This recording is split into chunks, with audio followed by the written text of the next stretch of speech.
কবর কোনোদিন কাউকে ছাড় দিবি না রে বাপ, কবর কাউকে ছাড় দিবে না।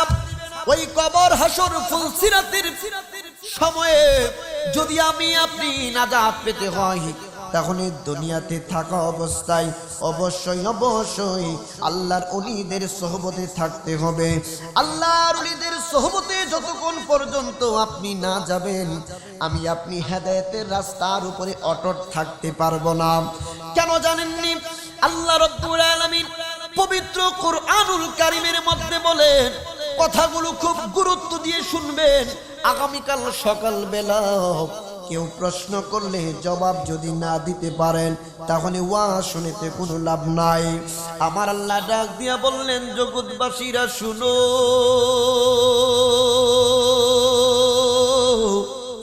মাইয়াহদিল্লাহু ফাহুয়াল মুহতাদি।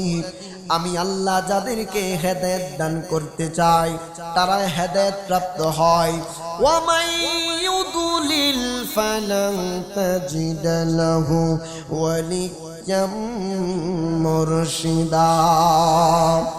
আর আমি আল্লাহ যাদেরকে গুমরাহ করতে চাই, তারা কোনোদিন আমি আল্লাহর কোন ওলিকে মুর্শিদ হিসেবে পাবে না। এখন আসুন, আল্লাহ রাব্বুল আলামিন পবিত্র কোরআনুল কারীমের মধ্যে অন্য জায়গায় আল্লাহর ওলিগণের সাথে থাকার জন্য বলেছে। কথাগুলা ম্যাক্সিমাম আলেম সমাজগণ হয়তো বা বলেন না, সত্য কথা কোনোদিন চাপা থাকে না। এখন কোরআন আপনি খুলে দেখবেন, আমার আল্লাহ বললেন, ইয়া আইয়ুহাল্লাযীনা আমানুত্তাকুল্লাহ ওয়া কুনু মা'আস সাদিকিন।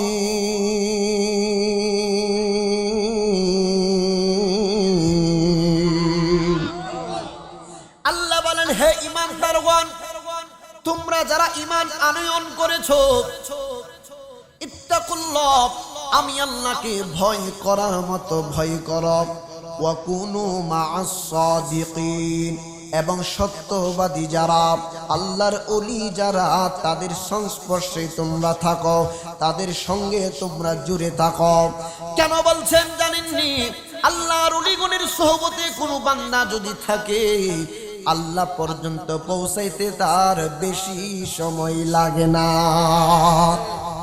এখন আমরা এমন একটা জামানার মধ্যে পড়ে গেলাম, যেই দিকে যাই শুধু বেদাত আর বেদাতের গন্ধ, যেই দিকে যাই সেই দিকে উনি আল্লাহ মানা যাবে না, মাজারগুলা ভেঙে দেয়। একটা কথা মনে রাখবেন বাপ, আমি নিরপেক্ষভাবে কথাগুলা বলছি। স্কুলে পড়ুয়া ছাত্ররা, কলেজে পড়ুয়া ছাত্ররা, ইউনিভার্সিটিতে পড়া ছাত্ররা, মাদ্রাসায় পড়ুয়া ছাত্র ছাত্রীরা শোনো, কুরআনুল কারীমের মধ্যে হাবাচক শব্দ আছে, কুরআনুল কারীমের মধ্যে নাবাচক শব্দ আছে, যেটাকে আরবিতে বলা হয় ইসবাত নফি। পবিত্র কুরআনুল কারীমের মধ্যে হাবাচক শব্দ যেমনি করে আছে, নাবাচক শব্দগুলোও তেমনি আছে। আপনি কুরআনের একটা আয়াত কুরআনের আরেকটা আয়াতের বিপক্ষে কোনোদিন যাবে না, ঠিক না বেঠিক? কুরআনের একটা সূরা আর একটা সূরার বিরুদ্ধে কখনোই কাজ করে না, কারণ এই সমস্ত কুরআনটা মানব জাতির জন্য হেদায়েতের রাস্তা দেখানোর জন্য আসছে। আমার বন্ধুরা, বাবারা, পবিত্র কুরআনুল কারীমের মধ্যে যেমন নফি ইসবাত আছে, হাদিস মুবারকের মধ্যেও নফি ইসবাত আছে। আপনাদেরকে অনেকে বুঝাবে, অনেকে বলবে যে পবিত্র কুরআনুল কারীমের সূরা আরাফের 3 নম্বর আয়াত দিয়ে আপনাদেরকে ভুল বোঝানোর চেষ্টা করবে। আমার আল্লাহ বলেন, কি বলবে? ইত্তাবিউ মা উনজিলা ইলাইকুম মির রাব্বিকুম ওয়া লা তাত্তাবিউ মিন দুনিহি আউলিয়া। কি বলতে যাচ্ছে? ইত্তাবিউ, তোমরা অনুসরণ করো, মা উনজিলা ইলাইকুম মির রাব্বিকুম, আল্লাহর পক্ষ হতে যাহা নাজিল করা হয়েছে, মানে কুরআনুল কারীমের অনুসরণ করো। লা তাত্তাবিউ মিন দুনিহি আউলিয়া, আর তোমরা কোনো ওলিকে অনুসরণ করিও না, কোনো ওলিকে মানা যাবে না। এই কথাগুলো আপনাদের সামনে বলবে বাপ, আমি ঘটনায় আসতেছি। কথাগুলা যখন বলে আম মানুষগুলা যারা সহজ সরল টাইপের মানুষ, তাদের ব্রেনের মধ্যে ঢুকে যায় কোরআনে যেহেতু বলেছে কোনো ওলি আল্লাহ মানা যাবে না, আসলেই তো ওলি আল্লাহ মানা যাবে না, ইমানটারে নষ্ট করে দেয়। ঠিক না বেঠি? ইমানটারে নষ্ট কইরা দেয়। কিন্তু বাপ এখানে বলছে মিন দুনিহি আউলিয়া, আল্লাহ ব্যতীত আউলিয়া। বুঝবেন কথা? আল্লাহ ব্যতীত আউলিয়া, আল্লাহকে বাদ দিয়ে যারা ওলি দাবি করে, আল্লাহকে বাদ দিয়ে, আল্লাহর হুকুম আহকামকে বাদ দিয়ে, আল্লাহ রসুলকে বাদ দিয়ে যারা ওলি দাবি করে, মানে শয়তানের ওলির কথা বলতেছেন। কিন্তু দেখেন কম্পেয়ারটা কোথায় করবেন? সূরা ইউনূস ৬২ নম্বর আয়াত, আল্লাহ রাব্বুল আলামিন বলছেন আলা ইন্না আউলিয়া আল্লাহি লা খাউফুন আলাইহিম। এখানে আল্লাহ বলছেন নিশ্চয়ই আমি আল্লাহর ওলি যারা, এক জায়গায় আল্লাহ বলছেন আমি আল্লাহর ওলি যারা, আরেক জায়গায় বলছেন শয়তানের ওলির কথা। বলেন তো শয়তানের ওলি আল্লাহ ব্যতীত যারা ওলি মানে শয়তানের ওলি, আর আমার আল্লাহর ওলি কি এক জিনিস নেই? তাহলে বোঝা গেল শয়তানের পদাঙ্ক অনুসরণ করা যাবে না, কিন্তু আল্লাহর ওলি যারা তাদের অনুসরণ করার জন্য রব্বুল ইজ্জত আমাদেরকে বলেছেন। কেন বলেছেন জানেননি? আমি আপনি যতই জ্ঞানের অধিকারী হই না কেন, আমি আপনি যত কোরআন বুঝি না কেন, আমি আপনি যত হাদিস বুঝি না কেন, কিন্তু শয়তান ওয়াসওয়াসা দিয়া, আমাদের শয়তান ওয়াসওয়াসা দেওয়ার কারণে অনেক বড় বড় আলেম পর্যন্ত টাকার কাছে বিক্রি হয়ে যায়। অনেক আলেমগণ টাকার কাছে বিক্রি হয়ে নবী বিদ্বেষী কথা বলে, অনেক আলেমগণ টাকার কাছে বিক্রি হয়ে অনেক আল্লাহর ওলিগণের বিপক্ষে কথা বলে। কেন আপনি আল্লাহর ওলিদের দরবারে যাবেন? কারণ আল্লাহর ওলিদের দরবারে এই জন্য যেতে হয়, আল্লাহর ওলিদেরকে শয়তান কুশ্চিন কালেও ওয়াসওয়াসা দিতে পারে না। কেমনে?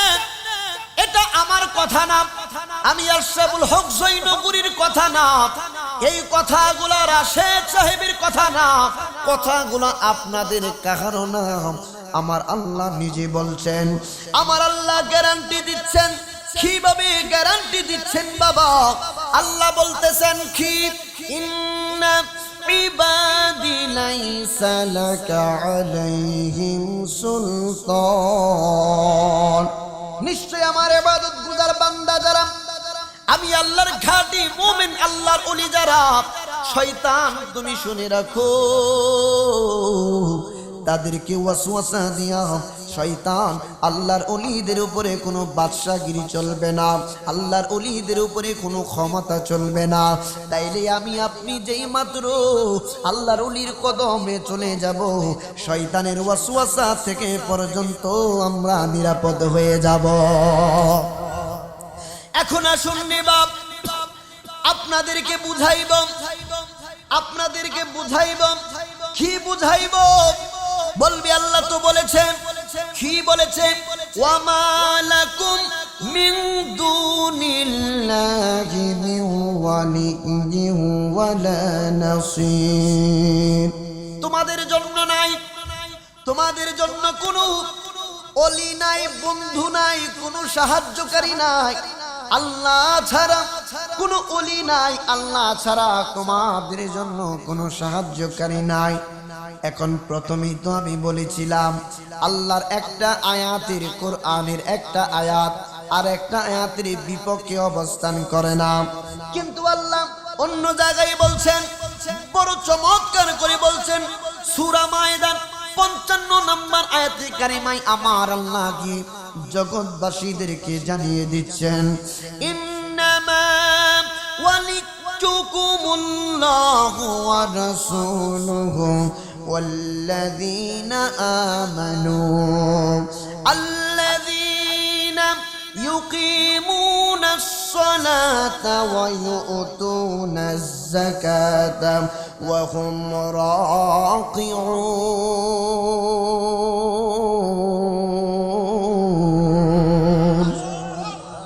আল্লাহ রাব্বুল আলামিন বলছেন, ইন্নামা ওয়ালিয়্যুকুমুল্লাহু ওয়া রাসূলুহু ওয়াল্লাযীনা আমানু, নিশ্চয় তোমাদের ওলি হলেন আল্লাহ, নিশ্চয় তোমাদের বন্ধু হলেন আল্লাহ, নিশ্চয় তোমাদের ওলি হলেন বন্ধু হলেন তার রাসূল। ওয়াল্লাযীনা আমানু, এবং তোমাদের ওলি হলেন তোমাদের বন্ধু হলেন আল্লাহর ওলিগণ। তাহলে বুঝা গেল যেই জায়গার মধ্যে সাহায্যকারী নাই বলা হচ্ছে, ওই জায়গায় সত্তাগতভাবে বলা হচ্ছে। কারণ আমি আপনাকে, আপনি যখন দাঁড়ানো অবস্থা থেকে মাটির মধ্যে পড়ে যাবেন, কেউ না কেউ কিন্তু হাত দিয়ে আপনাকে উঠিয়ে দিবে, ঠিক না বেটি? তাহলে এটাকে কি বলা হয়? হেল্প, সহযোগিতা, সাহায্য করেছে।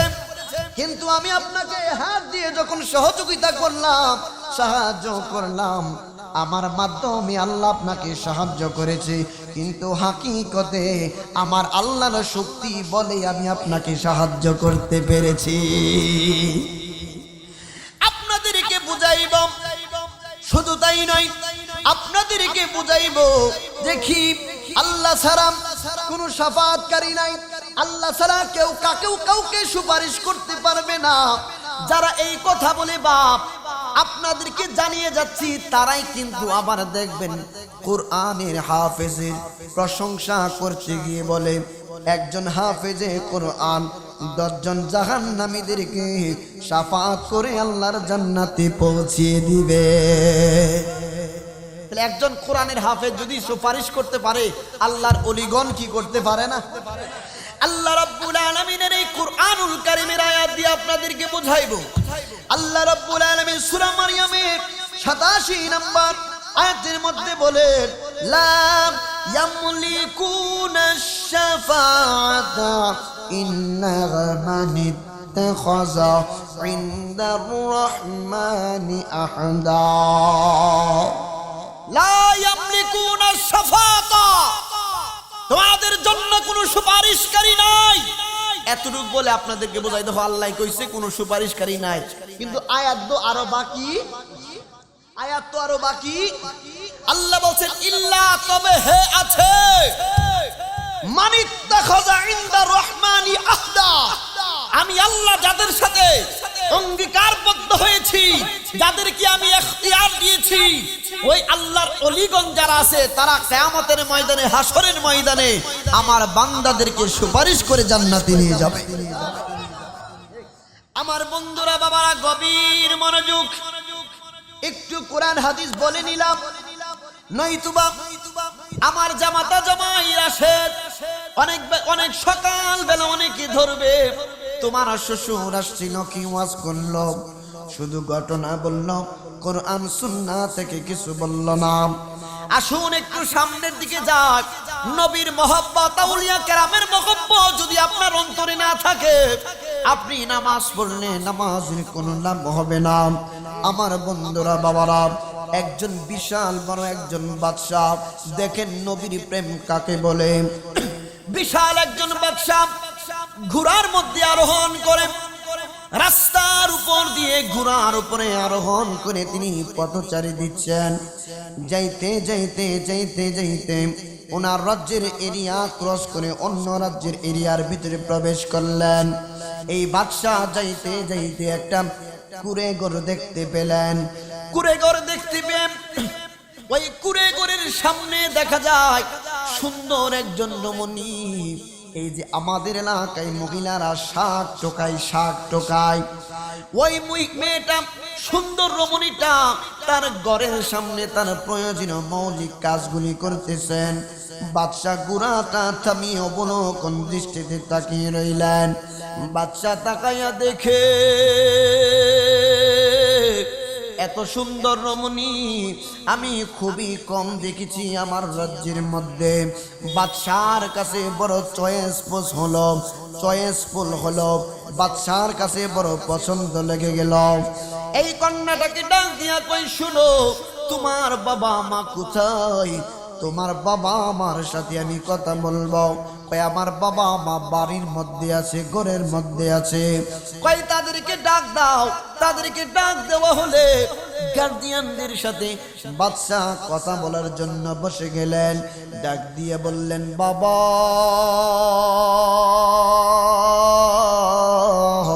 আমি নিয়ত করেছি, আমি বড় চয়েসফুল হয়েছে আমার কাছে বড় ভালো লেগেছে।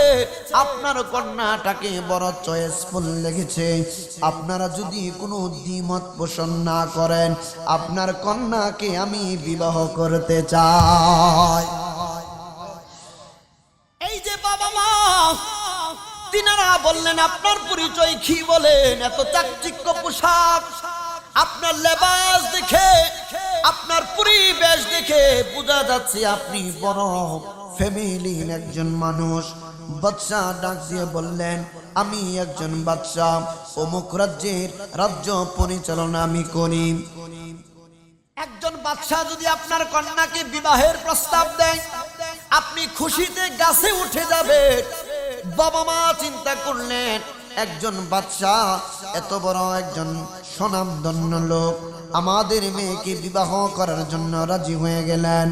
ইঞ্জিমিন টাইমে ওই বাবা মা কি করলেন, বাবা দেখো আমাদের একটাই মাত্র মেয়ে, বড় সুন্দর করে কষ্ট করে লালন পালন করেছি, ঠিক আছে আপনার সঙ্গে আমরা বিবাহ দিব, কিন্তু আমার মেয়েকে কোনোদিন কষ্ট দেওয়া যাবে না, কারণ নারী জাতি অবলা জাতি, নারী জাতিকে অনেকে কষ্ট দেয় কি দেয় না। বাদশার সঙ্গে বিবাহ হয়ে গেল। বিবাহ হয়ে যাওয়ার পরে বাদশা কি করলো, তার স্ত্রীকে নিয়ে রাজপ্রাসাদের মধ্যে যে মাত্র চলে গেল, বাদশাহ তার সিংহাসনে রাজদরবারের মধ্যে বিচার কার্য সম্পাদন করে। বিচার কার্য শেষ করার পরে বাদশার বেডরুমে চলে আসে। বেডরুমে যাওয়ার পরে রে বাপ, তার এই যে মাথার মধ্যে যে রাজ্য মুকুট আছে, মাথার মধ্যে যে এই সিংহাসনে বসার পড়বে এই রাজ্য মুকুটটা সে পরিধান করে। এই মুকুটটা খুলে তার স্ত্রীর মাথার মধ্যে বড় মহব্বত করে দিয়ে দেয়। বিবি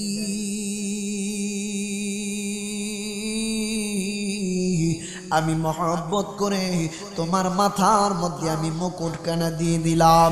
স্বামী স্ত্রীর মধ্যে বড় মহব্বতের কাজ চলছে রে বাবা। চলতে চলতে হঠাৎ করে বাদশা ডাক দিয়া কই, বিবি রে আমি নিয়ত করেছি আমি এই যে মাথার মুকুটটা আমি আর পরে যাব না। আমি রাজপ্রাসাদ থেকে বিচার কার্য পরিচালনা করার পরে যখন বেডরুমের মধ্যে প্রবেশ করব রে বিবি, আমি আসার পূর্বেই তুমি মাথার মধ্যে মুকুটটা লাগিয়ে নিবা, আর আমি তোমার স্বামী, তোমার দিকে তাকিয়ে আমি তোমার আমার ভালোবাসার কথা বলবো। তোমাকে দেখতে বড় সুন্দর লাগবে রে বিবি, আর আমি তোমার স্বামী, তোমাকে দেখে মনটা যদি খুশি হয়ে যায়, বড় ভালোবাসি রে বিবি, আমার কথাগুলা রাখবা। প্রতিদিন স্বামী ওই বাদশা রাজপ্রাসাদ থেকে বিচার কার্য পরিচালনা শেষ করার পরে বেডরুমে যখন চলে আসেন রে বাপ, স্ত্রী সাজগোজ কইরা মাথার মুকুটটা মাথার মধ্যে লাগিয়ে দেয়। মাথার মধ্যে লাগিয়ে দিয়ে স্বামীর জন্য অপেক্ষা করতে থাকে। মা গো, অসংখ্য মহিলারা মাহফিলে আসেন, আমরা যতটুকু জানি একটা বারের জন্য অনুরোধ করে দিয়ে যায়, যত কিছুই করেন না কেন, বাহিরে যত সাজগোজ করে যান না কেন, আপনার স্বামীর সামনে যদি একদিনের জন্য হলেও সেজে গুজে বসে থাকতে পারেন, আর আপনার স্বামী যদি ঘরের মধ্যে প্রবেশ করা মাত্র আপনার চেহারার দিকে একটা মুস্কি হাসি দিয়ে দেয়, আপনার স্বামীর মনটা যদি খুশি হয়ে যায়, বুঝবেন আপনি জান্নাতি নারী। আমার বন্ধুরা বাবারা গভীর মনোযোগ কেন বললাম, ম্যাক্সিমাম সময় দেখি বিভিন্ন অনুষ্ঠানের মধ্যে আমার আপনার ঘরের বিবিগণ, আমার আপনার ঘরের নারীগণ সাজগোজ করে বিভিন্ন অনুষ্ঠানের মধ্যে চলে যায়, কিন্তু স্বামীর জন্য একদিনও সাজে না। আল্লাহ আমার বন্ধুরা বাবারা গভীর মনোযোগ, আপনাদের হাতে পায়ে ধরে বলে দিয়ে যায়, মানুষের জন্য পর পুরুষের জন্য না সেজে আপনার স্বামীর জন্য আপনি একটু সাজেন, আপনার স্বামীকে খুশি করার চেষ্টা করেন। কারণ সারাদিন আপনি বাড়িতে থাকেন, আপনার স্বামীটা বড় কষ্ট করে সারাদিন রোদ্রের মধ্যে মানুষের ক্ষেত খামারের মধ্যে আপনার সন্তান এবং আপনার জন্য কাজ করে সমস্ত দিন সিএনজি চালাই, অটো চালাই, ভ্যান চালাই, শুধুমাত্র নিজের বিবি এবং বাচ্চাদের মুখে হাসি ফুটানোর জন্য। আমার বন্ধুরা বাবারা গভীর মনোযোগ, কথাগুলি বলছি আপনাদের ভালোর জন্য। আমার মেয়েটাও বুঝি শুনছে, আমার জামার স্ত্রীটাও বুঝি শুনছে। আমার মেয়েটাকেও বলে যাব, সারাদিন সমস্ত রাত্র যখন গাড়ি চালায় আসে আমার জামাইয়ের কষ্ট দিবেন না বলে যায়, কঠিন কথা বলে যায়। ওই বাদশা কি করলো, ঘরের মধ্যে প্রতিদিন আসে আর বুধুটা মাথার মধ্যে মুকুট লাগাইয়া স্বামীর জন্য অপেক্ষা করে। কত মধুর ভালোবাসা, স্বামী স্ত্রীর মধ্যে যদি ভালোবাসার গভীরতা বেশি থাকে, ওই স্বামী স্ত্রী ওই মহিলার গর্ভ থেকে যদি কোনো সন্তান দুনিয়াতে আসে, আল্লাহর ওলি হয়ে দুনিয়াতে আসবে। হঠাৎ করে এই বাদশা গেল রাজপ্রাসাদের মধ্যে বিচার কার্য পরিচালনা করার জন্য। এই দিক দিয়ে একা একা এই বাদশার স্ত্রী এই মহিলাটা ঘরের মধ্যে পায়চানি করছেন। হঠাৎ করে কানের মধ্যে আওয়াজ আসে, কানের মধ্যে আওয়াজ আসে, নবী তোমাদের ঘরের মধ্যে সবচাইতে মূল্যবান জিনিস যদি আমাকে দান করে দাও, বিনিময়ে আল্লাহ রসুল তোমাদেরকে স্বপ্নে দেখা দিবে। যদি আমাকে সবচেয়ে বড় মূল্যবান বস্তুটা দান করে দাও, আল্লাহ রসুল তোমাকে দিদার দিবে, দেখা দিবে।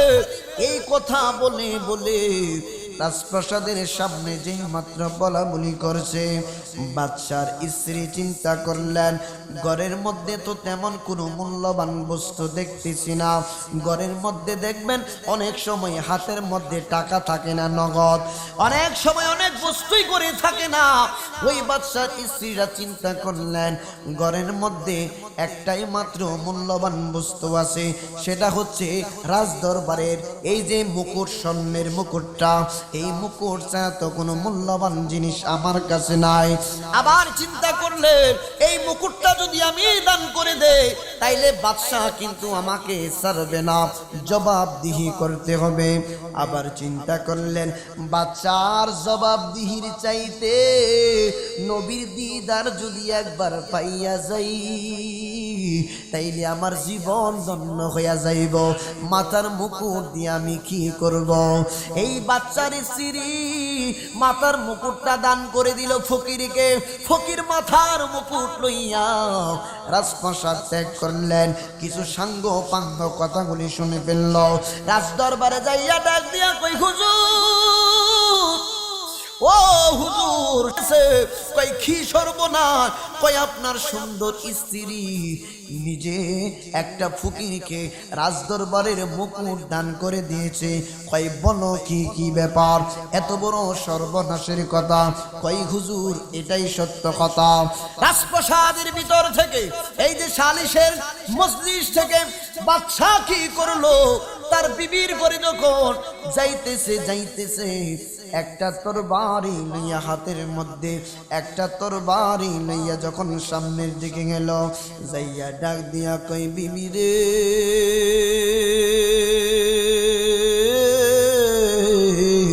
ও বিবি, প্রতিদিন প্রতিদিন আমি আসলে তোমার মাথার মধ্যে মুকুট থাকে, আজকে তোমার মাথার মধ্যে মুকুট কোথায়? বিবি থরথর করে কাঁপতেছে, বাদশা না জানি কি করে ফেলে। এইবার বাদশা ডাক দিয়া কই, বিবি রে, আমি যতটুকু শুনেছি এই মুকুটটা নাকি তুমি একটা ফকিরকে দান করে দিয়েছ।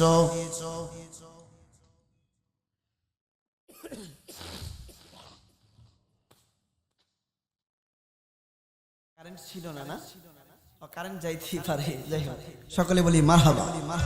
আপনাদের কি কষ্ট হচ্ছে? আলোচনা কি শেষ করে দিব? চলতে থাকবে? একটু সাউন্ডটা কমাই দাও। কোন জায়গায় ছিলাম? বাদশা প্রবেশ করলো। বাদশা জিজ্ঞেস করলো, বিবি রে, মাথার মুকুটটা কোথায়? বিবি থর থর করে কাঁপতে কাঁপতে স্বামীর কথার জবাবে বলল, স্বামী গো, আমি একটা পাগলাকে ফকিরকে মাথার মুকুট দান করে দিয়েছি। নবীর দিদারের আশায় আমি এই মুকুটটা দান করে দিয়েছি। ফকির বলেছে, মুকুট যদি দান করে দেই, মানে সবচাইতে মূল্যবান জিনিস যদি দান করে দেই, নবীর দিদার নাকি আমি পাবো, নবীর দিদার নাকি আমি পাবো। বাচ্চা ডাক দিয়া কই, পাগলামির সময় বুঝি আর পাইলা না, পাগলামি করতে বুঝি আর সময় তুমি করলা না, পারলা না। ও বিবি, তুমি বলো, তুমি কোন হাত দ্বারা তুমি মুকুটটা দান করে দিয়েছ? এইবার স্ত্রী ডাক দিয়া কই, স্বামী,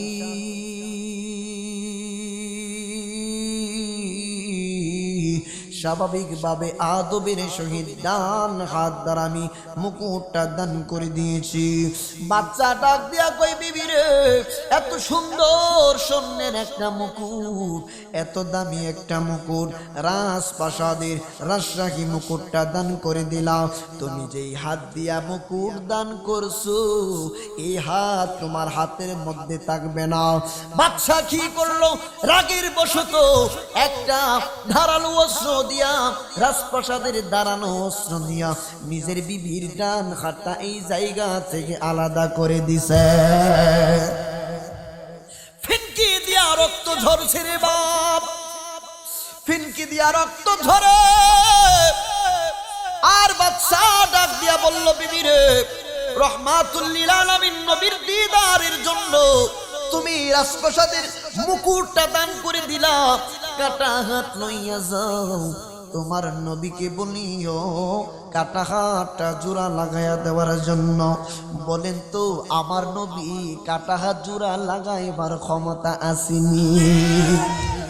যুদ্ধের ময়দানে এক সাহাবীর হাত কাটা গেল, আয়েশা বলল, নবী গো, আমার হাত কাটা গেছে, আমি এই হাত দিয়া কেমনে যুদ্ধ করব? নবীজি বললেন, এদিকে আয়। নবীজির যুগে, এই যুগে যদি আমার আপনার হাত কাটা যায়, আমরা দৌড় মারবো হসপিটালের মধ্যে, আমরা ট্রিটমেন্ট করার জন্য চলে যাব হাসপাতালের মধ্যে। নবীর সাহাবীদের কেমন বিশ্বাস, নবীর সাহাবীদের অন্তরের মধ্যে কত ঈমানি পাওয়ার ছিল। তারা ডাক্তারের কাছে দৌড় দেয় নাই, তারা হিকিমের কাছে দৌড় দেয় নাই, সাহাবীরা কবিরাজের কাছে দৌড় দেয় নাই, সাহাবীরা কাটা হাত লইয়া নবীর কদম মুবারকে দৌড় মারছে। নবী গো, আমার কাটা হাত লইয়া আমি কেমনে যুদ্ধ করব? নবীজি ডাক দিলেন, তালবেনা, এদিকে আয়। নবীজির থুতু মুবারক লাগাইয়া হাতটা আগের জায়গায় লাগাইতে দেরি হইল, হাতটা পরিপূর্ণ সুস্থ হইতে দেরি হয় না। এই মহিলার কাটা হাত থেকে ফিনকি দিয়ে রক্ত ঝরছে। যা যা যা, তোর কাটা হাত লইয়া যা, নবীর দরবারে যাও, নবীর দরবারে গিয়া বল তোর কাটা হাতটা জোড়া লাগাইবার জন্য। এই মহিলাটা ওই সময়ের সময় যেই রকম সিস্টেম ছিল, মেথড ছিল, রক্ত ফিনকি দিয়া বন্ধ করার পরে আশ্বিনের ভিতরে হাতটাকে, কাটা হাতটাকে বাম হাতে লইয়া হাতটাকে ঘুরে এই কাপড় দিয়ে ঢেকে ফেলে কাটা হাত লইয়া বাবার বাড়ির দিকে যাইতাছে। বাবার বাড়ি যাইতে যাইতে যাইতে যাইতে যেই মাত্র বাবার বাড়ির কাছাকাছি চলে গেল, একটু দূর তাইকা বাবা তাকায়া দেখে তার কন্যা দি বাবার বাড়ি আসে। এইবার বাবা একটু সামনের দিকে গেল, সামনের দিকে যাইয়া ডাক দিয়া কই, মা তুমি এই অসময়ে কেন বাড়ির দিকে আসলা? এই কন্যাটার চেহারার চোখের পানি গড়গড়াইয়া পড়তেছে। বাবা শরীরটা কেমন আছে রে বাবা? কই আমি বড় ভালো আছি।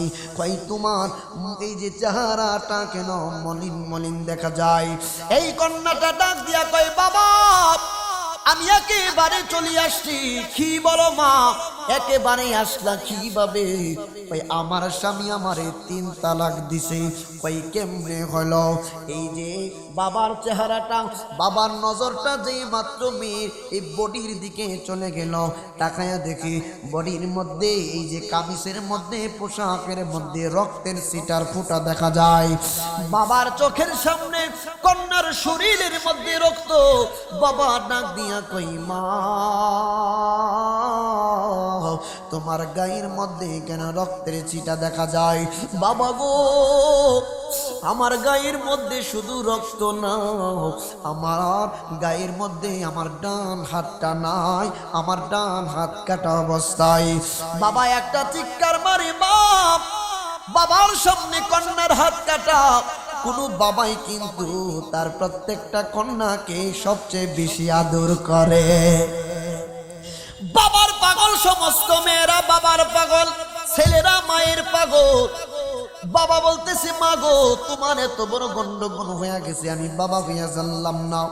বাবা বেশিক্ষণ হয় নাই ঘটনা করছে। মা রে কেন হলো? কই বাবা এই কারণে ঘটনা ঘটেছে। এনজিমিন টাইমে এই কন্যাটা মহিলাটা ডাক দিয়া কই, বাবা আমার স্বামী আমারে হাত কাটার পূর্বে আমাকে বলে দিয়েছে, যা তোরে তালাক দিলাম, 1 তালাক 2 তালাক 3 তালাক, তোরে তালাক দিয়ে আমি বিদায় করে দিলাম।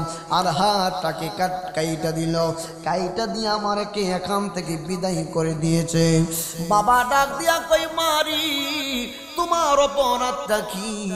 কই বাবা আমি একটা ফকিরকে বাদশাহী মুকুট আমি দান করে দিয়েছি, সেটা পানিশমেন্ট হিসেবে আমার স্বামী আমার হাতটাকে কেটে দিয়েছে। পানিশমেন্ট হিসেবে আমার স্বামী আমাকে তালাক দিয়েছে। কেন কেন গো মা, তুমি মুকুটটা কেন দান করতে গেলা?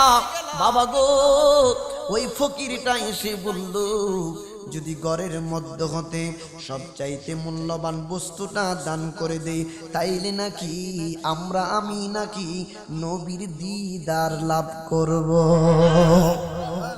বাবা এতক্ষণ কান্দে, যেই মাত্র এই কথা বলল, এনজিমিন টাইমে বাবার মুখের ভিতরে এখন হাসি, শুধু হাসি, চোখের পানি গুলা মুছে ফেললো। কন্যা ডাক দিয়া কয়, বাবা এতক্ষণ পর্যন্ত তোমার মেয়ের জন্য বড় কষ্ট পাওয়ার কারণে তুমি তোমার চোখ দিয়ে অজর জোরসে পানি ঝরতেছিল। বাবা এখন তুমি কেন মুস্কি মুস্কি হাসো? তোমার মনের মধ্যে কোনো লেশ মাত্র কষ্টের অনুভব দেখতে পারছি না। এইবার কন্যার বাবা ডাক দিয়া কই, মারি তোর ভাগ্য তো খুলছে, আমার ভাগ্য সাথে সাথে খুইলা গেছে। মেয়েটা ডাক দিয়া কই, বাবা বুঝলাম না কি বোঝাতে যাচ্ছ, ক্লিয়ার করে বুঝাও। এই কন্যার বাবা ডাক দিয়া কই, মা গো সুনানু তিরমিজি শরীফের হাদিস, যেটা আবু জাফর তিরমিজি রাহমাতুল্লাহি আলাইহি, আপনার নবী আমার নবীজি বলেছেন, যেই ব্যক্তি আমি রাসূলুল্লাহকে একবার দেখবে তাকে কুষ্টিন কালেও জাহান্নামের আগুন স্পর্শ করতে পারবে না। যেই ব্যক্তি আমি রাসূলুল্লাহকে দেখব জাহান্নামের আগুন তাকে স্পর্শ করবে না। এইবার মেয়েটা ডাক দিয়া কই, বাবা দিদার তো আমি পাবো, আমাকে ফকির বলছে, তুমি কেন খুশি অনুভব করতেছো? তোমার মুখের মধ্যে কেন মুস্কি হাসি দেখা যায়? ইনজিমিন টাইমে এই মেয়েটার বাবা ডাক দিয়া বলতেছেন, মা গো, নবীজি তো আরেকটা কথা বলেছেন, হাদিস তো একাধিক শেষ নাম। ওই বাবা ডাক দিয়া কয়, মা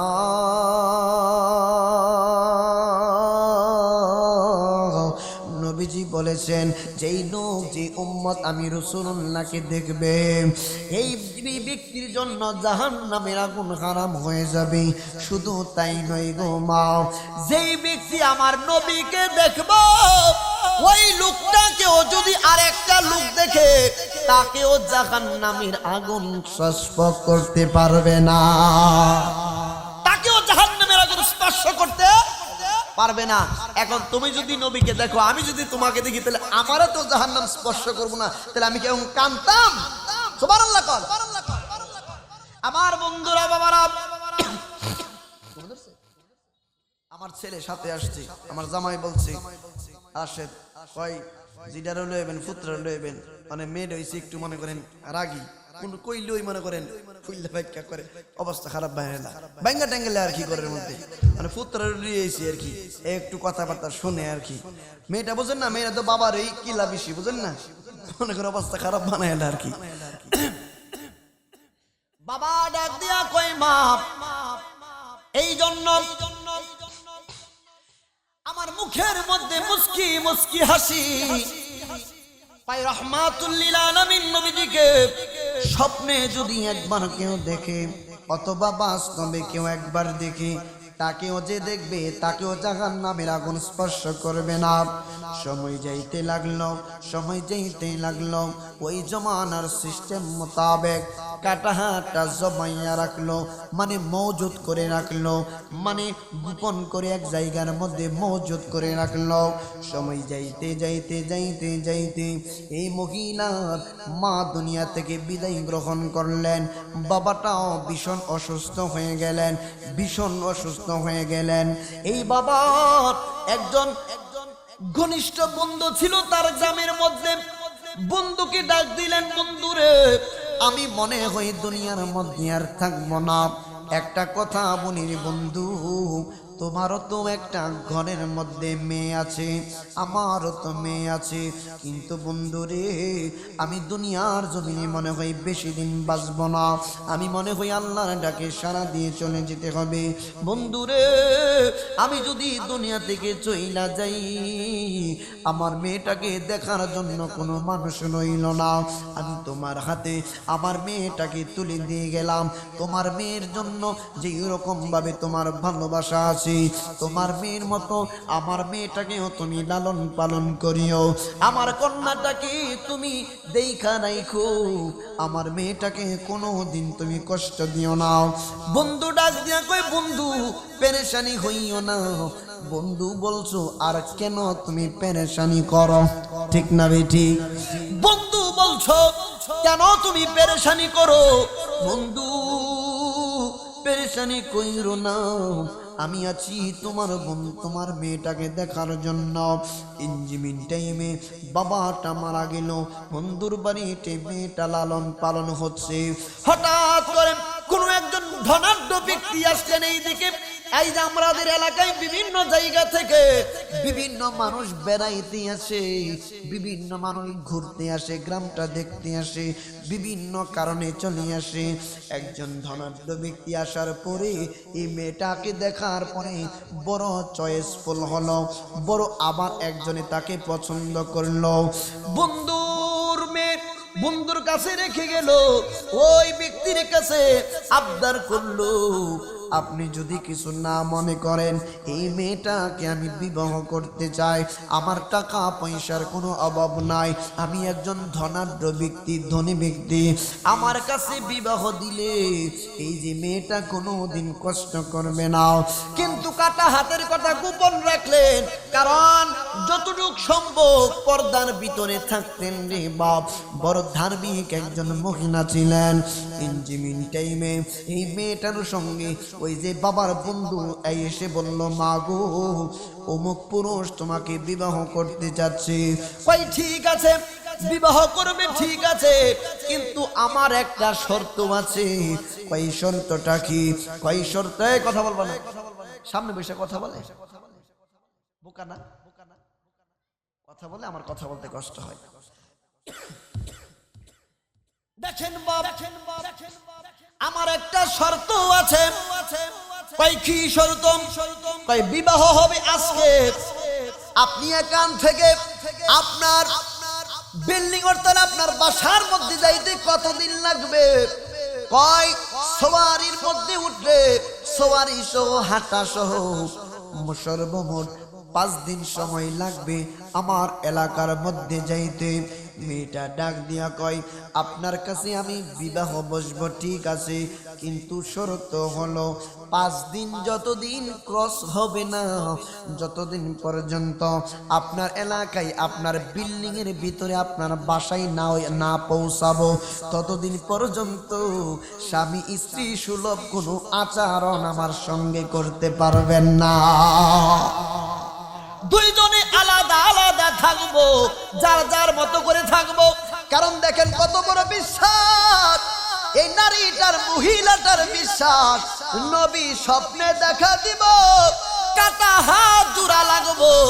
আমার কাটা হাত জোড়া লাগলে আমার স্বামীর সঙ্গে আমি সংসার ভালো মতো করতে পারবো, নয়তোবা কাটা হাত আমি গোপন করার কারণে আমার স্বামী পরবর্তীতে আমাকে ডিভোর্স দিয়ে দিতে পারে। ঠিক না বেঠিক? কিন্তু মহিলাটার চরম অন্তরের অন্তঃস্থল থেকে বড় বিশ্বাস, রহমাতুল লিল আলামিন নবীজি তাকে দিদার দিবে। উম্মতে মুহাম্মাদীর মধ্যে অন্তরের মধ্যে যদি অগাধ বিশ্বাস থাকে, বেশি বেশি পরিমাণ যদি দুরূদ পড়ে, আপনার নবী আমার নবীজি কোন উম্মতকে দেখা দিলে ও দিতে পারে কি পারে না? কার নসিব হয়ে যায় নবীকে স্বপ্নে একবার দেখলে জীবনটা ধন্য হয়ে যাবে, দুনিয়া এবং আখিরাত উজ্জ্বল হয়ে যাবে। এই কন্যাটার এই যে শর্ত দিল, পুরুষটা ধনী ব্যক্তিটা চিন্তা করলেন, আমি যেহেতু সওয়ার অবস্থায় আমার স্ত্রীকে নিয়ে বাসার দিকে যাব, রাস্তায় তো কোনো স্বামী স্ত্রী সুলভ আচরণ এমনিতেই করা যাবে না। ঠিক আছে, মেনে নিলাম, 5 দিন সময় লাগবে, 5 দিন পরে আমাদের বাসর হবে। কয় ঠিক আছে। ইনজিমিন টাইমে এই স্বামীটা ধনী ব্যক্তিটার সঙ্গে তার বিবাহ হয়ে গেল। বন্ধু, এই যে বন্ধুর বাবা, বন্ধু এই যে মহিলার বাবার বন্ধু ডাক দিয়া কই, মা আমার দায়িত্ব আমি আদায় করলাম, জানি না তোমার বাবার পক্ষ থেকে কতটুকু আদায় করতে পেরেছি। মা গো, কষ্ট নিবা না, কারণ প্রত্যেকটা মেয়েদেরকে স্বামীর সংসারে একদিন না একদিন যেতে হবে। আমার বন্ধুরা, বাবারা গভীর মনোযোগ। আমি ডানে বামে সামনে পিছনে যাচ্ছি না, মুলাকাস কথাগুলো বলছি। ইনজিমিন টাইমে ওই ধনী ব্যক্তিটার সঙ্গে যে মাত্র বিবাহ হয়ে গেল, যাইতে যাইতে তারা রওনা হয়ে গেল।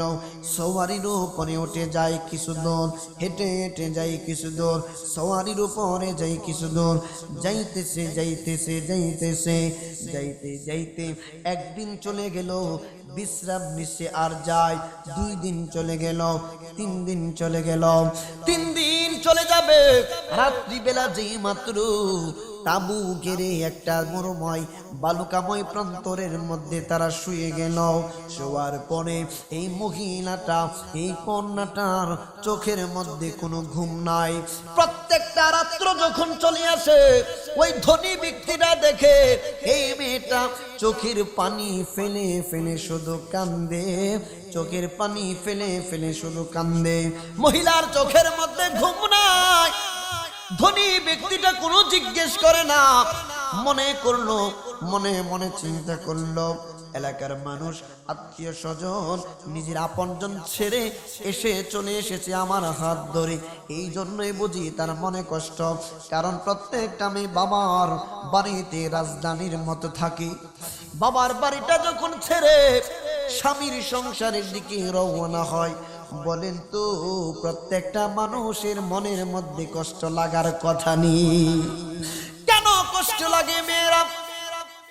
মায়ের জাত, আপনি কন্যা সন্তান হোক পুরুষ হোক, যেই হোক না কেন, প্রত্যেকটা সন্তান কিন্তু মায়ের গর্ভ থেকে ভূমিষ্ঠ হয়। এই জন্য প্রত্যেকটা সন্তানের নারের সঙ্গে মায়ের নারের একটা গোপন কানেকশন থাকে। ওরে মায়ের কান্দন যাবজ্জীব,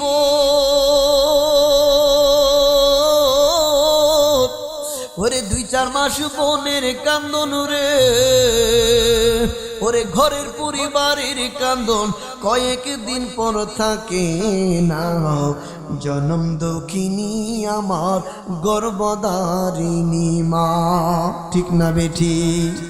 হাতে পায়ে তেল মাইখা মা দিত শক্ত করি, পেশাব পায়খানায় আমি মায়ের কোলে করি। তবু আমার রাগ হইল বিষ্ণ গুয়ে মতে, আমারে শুকনাই রাখিয়া মাই থাকে বিজাতে। জয়নগরী বেবে বলে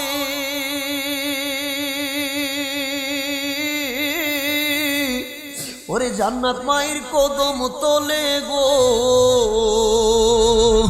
এই আশেকগণ বেবে বলে ওরে জান্নাত মায়ের কদম তলে গো। তোরা দেখ বুখারী হাদিস খুলে করছে নবী ঘোষণা, জনম দক্ষিণী আমার গর্ভধারিণী মা, ঠিক না বেঠি? মহিলাটা প্রত্যেকটা রাত্র শুধু কান্দে, শুধু কান্দে, আর কি যেন মিট মিটাইয়া গুন গুনায়া বলে। সমস্ত রাত্র গোলা 3 দিন হয়ে গেল, তার কোনো ঘুম নাই। 3 দিনের মাথায় 4th দিন চলে আসলো। 4th দিন যখন ক্রস হয়ে যাইতে যাবে, 4th দিন রাত্র শেষ হওয়ার পরে 5ম দিনের মাথায় আসরের সময় বাসার মধ্যে পৌঁছাইয়া যাইব। এই মহিলাটা মনে মনে চিন্তা করলো, আমি 5 দিনের মাথায় আমার স্বামীর সংসার আমি যখন চলে যাব, আমার স্বামী আমাকে আদর করে মহব্বত করে নিজের হাত দ্বারা, এই হাত দ্বারা ভাতের লোকমা তুলে দিবে। এক্সাম্পল দিচ্ছি, হাত দ্বারা খাবার খাওয়াইয়া দিবে, মহব্বত করে মুখের মধ্যে খানা তুলে দিবে। কিন্তু আমার ডান হাতটা কাটা, আমার স্বামীরে এখনো আমি পর্যন্ত বলি নাই। আমার স্বামী আমারে ডান হাত দ্বারা লোকমা তুইলা দিব, কিন্তু আমার স্বামীরে যদি আমার ডান হাত দ্বারা লোকমা তুলে না দিতে পারি, স্বামীর খেদমত আমি কেমনে করব? স্বামীর মনের মধ্যে কষ্ট লেগে যাবে। রাত্রিবেলা স্বামী ঘুমাচ্ছে, এই মহিলাটা কাঁদতে কাঁদতে কাঁদতে কাঁদতে নবীজির প্রতি দুরূদ পড়তে পড়তে ঘুমের ঘরে ডলে গেল, ঘুমাইয়া গেল। আল্লাহ কুদরতি ভাবে তার এই যে চেহারার মধ্যে, মুখের মধ্যে, ওয়াল বডির মধ্যে ঘুমের একটা ভাব নিয়ে দিলেন। এই মেয়েটা হঠাৎ করে ঘুমিয়ে গেল, ঘুম এমন গভীর ঘুম হয়ে গেছে। হঠাৎ করে ঘুমের মধ্যে দেখতেছে রহমাতুল্লিল আলামিন নবীজি স্বপ্নের ভিতরে হাজির হয়ে গেছে। নবী আয়েশা ডাক দিয়া কইয়ে, রে পাগলি, আর কাঁদিস না, আর কাঁদিস না। এই মেয়েটা, মহিলাটা ডাক দিয়া কই, নবী গো, 4টা রাত্র ধরে আমি শুধু কান্দি, আপনি রাসূলুল্লাহ কখন দেখা দিবে? নবী গো, ফকির যেদিন বলেছিল ঘরের মধ্যে সর্বোত্তম শ্রেষ্ঠ বস্তু যদি আমাকে দান করে দাও, তাহলে নবীর দিদার তোমার নসিব হবে। আমি অন্তর থেকে বিশ্বাস রেখেছি নবী গো, এইরকম বর্তমান সিচুয়েশন অবস্থা আমার যাচ্ছে বড় কঠিন অবস্থা। আগামীকাল আমার স্বামীর গণে আমি পৌঁছে যাব। কাটা হাত লইয়া নবী গো আমি সফরের মধ্যে রওনা হইলাম। আমার বিশ্বাস আপনি রাসূলুল্লাহ স্বপ্ন মোবারকে আসবেন, আমার কাটা হাতটা ভালো কইরা দিতে, আমার কাটা হাতটা ভালো কইরা দিতে। নবী গো, আপনি আসছেন নবী গো, আমার সমস্ত দুঃখ কষ্ট দূর হইয়া গেছে নবী গো। এই রকম নসিব কার জানি মরার পূর্বে হয়ে যায়। আপনি কবরে যাবেন, নবী লইয়া যদি কবরে যাইতে পারেন, কবরটা জান্নাতের বাগিচা হয়ে যাবে। নবী লইয়া যদি হাসরের ময়দানে উঠতে পারেন, আপনার হাসরের মাঠে কোনো পেরেশানি থাকবে না। নবী লইয়া যদি আল্লাহর দরবারে হাজির হতে পারে, তাইলে হাউজে কাউসারের পানির অভাব হবে না। এই জন্য নবী নবী নবী নবী করা লাগবে রে বাপ। আপনি মসজিদের মধ্যে 5 ওয়াক্ত নামাজ পড়বেন, নামাজ পড়বেন, একদিক দিয়া নবীকে গালি দিবেন, অন্য দিক দিয়া আল্লাহর কসম আপনার নামাজ পড়ে লাভ হবে না। পৃথিবীর কোন মানুষের সঙ্গে তুলনা দেওয়া যাবে না নবীজিকে। নবীজি পৃথিবীর কাহারও মতো না, নবীজি পৃথিবীর কাহারও মতো না। ভুলবশত আমি কাউকে গালি দেই না, আমি সাবলীল ভাষায় বুঝাইয়া দিচ্ছি। বলেন তো, নবীর জামানায় নবীজিকে সরাসরি দেখেছেন নবীজির সাহাবা কেরাম? নবীর জামানায় কুল ইন্নামা আনা বাশারুম মিসলুকুম বলে বলে যারা নবীজিকে আমার মতো আপনার মতো বানাইতে চায়, বলেন তো এই কোরআন নবীর সাহাবা কেরাম পড়ছে কিনা? এই পবিত্র কোরআন নবীর সাহাবা কেরাম পড়ছেন সিদ্দিক আকবর, ইসলামের প্রথম খলিফা সিদ্দিক আকবর আবু বকর সিদ্দিক রাদিয়াল্লাহু তাআলা কুল ইন্নামা আনা বাশারুম মিসলুকুম আয়াত পাঠ করেছেন, কিন্তু জীবনে নবীজিকে কোনোদিন আমার মতো আপনার মতো বলেন নাই। ফারুক আজম কুল ইন্নামা আনা বাশারুম মিসলুকুম পাঠ করেছেন, কোরআন পড়েছেন, কোনোদিন কোরআন পড়ে নবীকে আমার মতো বলেন নাই। উসমান যুন্নুরাইন নবীজির 2টা নূরকে বিবাহ করেছেন, শাদী মুবারক করেছেন, কিন্তু কুল ইন্নামা আনা বাশারুম মিসলুকুম পাঠ করেছেন, পবিত্র কোরআন পড়ে নবীর সাহাবা کرام উসমান যুন্নুরাইন নবীজিকে কোনোদিন আমার মতো বলেন নাই। শেরে খুদা হযরতে আলী মা খাতুনে জান্নাতের স্বামী কোরআন পাঠ করেছেন, জীবনে কোনোদিন নবীকে আমার মতো বলে নাই। আজকে তার ফাতা কোরআন ভালো করে পড়তে পারি না, অনেক সময় বলে ফেলি নবী আমার মতো। কথা বুঝতেছেন? খারাপ লাগতেছে? আমি কাউকে গালি দিছি, কাউকে নাম মেনশন করছি, আমি আমাকে এবং আমাদের পরিচিত মানুষদেরকে হুঁশিয়ার করছি, ঠিক না ভাই? ঠিক। এক্সাম্পল, এলাকার মধ্যে চোর বের হয়েছে, চোর ডাকাত, আপনার সন্তান পাড়া প্রতিবেশী যারা আছে তাদেরকে হুঁশিয়ার করতেন, এই চুরিদারি করে বাইরে গেছে গা, সাবধান, যার তার পোলাপানের লগে যার তার সাথে মিশিস না, কথা বলিস না, যদি মিশে তাহলে আমার পুত্রের সুর বানায় ফেলতে পারে। আমার সন্তানকে আমার দায়িত্ব না বোঝানোর? আমাদেরকে, আমার লোকদেরকে আমি বুঝাবো, এতে করে কারো অন্তরে ব্যথা লাগলে বুঝতে হবে তার অন্তরে নবীর মহব্বত নাই। নবীজির কোন সাহাবী নবীজিকে আমার মতো আপনার মতো বলে নাই। আজকে আমরাই কলির যুগে এসে নবীকে বলতে চাই নবী আমাদের মতো, আপনার বাবার মতো আপনি না, আপনার মার মতো আপনি না, আপনার দাদার মতো আপনি না। আপনি কেমনে মার মতো হবেন? আপনি আপনার মাকে লালন পালন করেন নাই, আপনার মা আপনাকে লালন পালন করেছে। শুধু লালন পালন করে নাই, মায়ের বুকের দুগ্ধ মুবারক পান করে করে দুনিয়ার জমিনে আস্তে আস্তে করে বড় হয়েছেন। আপনারাই তো মাঝে মাঝে বলেন মায়ের 1 ফোঁটা দুধের ঋণ শরীরের চামড়া দিয়ে জুতা বানাই দিলেও 1 ফোঁটা দুধের ঋণ শোধ করতে পারবেন না।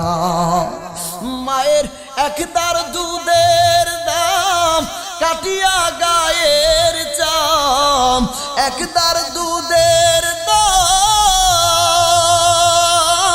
মায়ের 1 দার দুধের দাম কাটিয়া গায়ের চাম, পাপুজ বানাইলে ঋণ শোধ হবে না। এমন দরদি ভবে কেউ হবে না আমার মা গো, এমন দরদি ভবে কেউ হবে না আমার মা গো, ঠিক না বেঠি?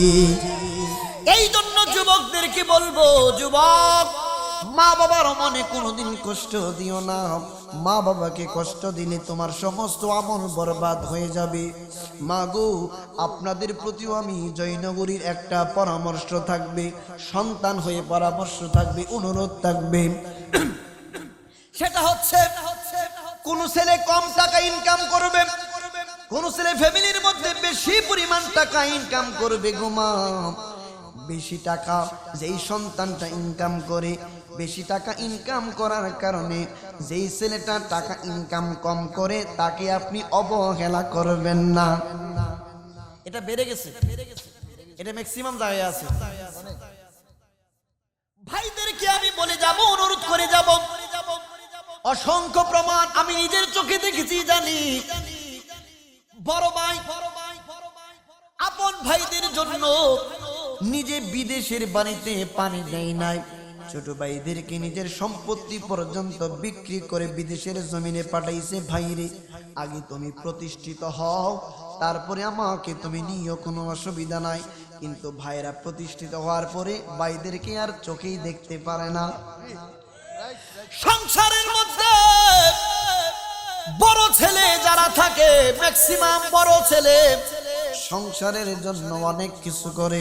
খুব কম ফ্যামিলি আছে ছোট ছেলেরা করে, বড় ছেলেদের জীবনটাই নষ্ট করে এই সময় বের করে দেয় সংসারের ঘাড়ি টানতে টানতে।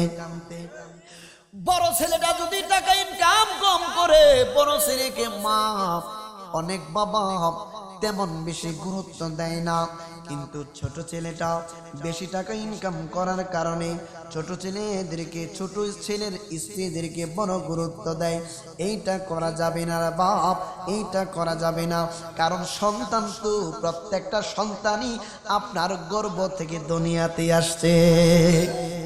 কিন্তু দেখবেন রে বাপ, যিনি রিক্সা চালায় ওই রিক্সা চালকের মা কোনোদিন বৃদ্ধাশ্রমে যাইতে হয় না। এই যে কৃষক ক্ষেতের মধ্যে ক্ষেত লাগাই কৃষি কাজ করে, এই কৃষকদের মা কোনোদিন বৃদ্ধাশ্রমে যায় না। বৃদ্ধাশ্রমে একমাত্র বড় বড় টাকা ওলাদের মা অবস্থান করে। নারে তাকবীর, নারে রিসালাত। হেলালি হুজুরের আগমন, হেলালি হুজুরের আগমন। এই এলাকার পক্ষ থেকে, এই এলাকার পক্ষ থেকে সকলে বলি মারহাবা।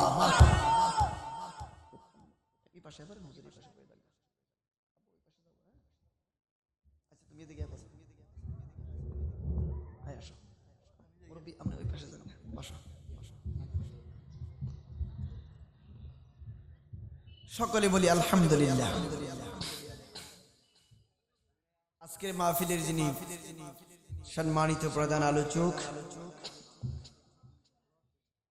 হযরত আল্লাম হযরত মাওলানা মুশাররফ হোসেন হেলালি সাহেব কিবলা মুদ্দাজিলহুল আলী,